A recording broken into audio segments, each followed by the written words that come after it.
When should I do a pest and building inspection? So this is a question that we get quite a lot from clients. In this video, I'm going to specifically talk about properties that are not being sold at auction.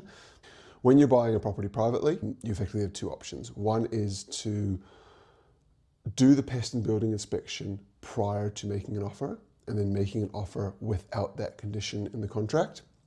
Or you can make an offer subject to pest and building. Now, both have got their pros and cons, and I've got a preference myself, but I'll go through the pros and cons of each of them first. So if you are to do the pest and building first, the downside to this, obviously, is that you may do the pest and building, you pay $500, and your offer doesn't get accepted, which basically means you've lit $500 on fire, and you're not going to get that back, and you may have to do this 1, 2, 3, 4, 5 times as you look at various properties before your offers get accepted. So it can be quite frustrating to effectively lose that money.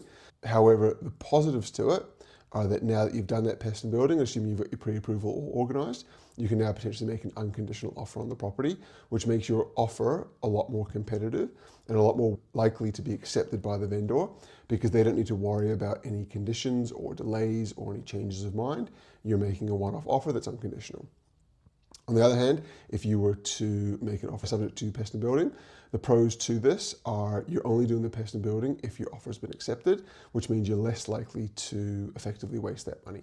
However, a significant downside is that your offer may not get accepted in the first place, because many vendors are much more likely to accept a unconditional offer rather than one subject to pest and building, because it adds a lot of doubt in their mind, and most vendors won't have the confidence their sale is going to go ahead.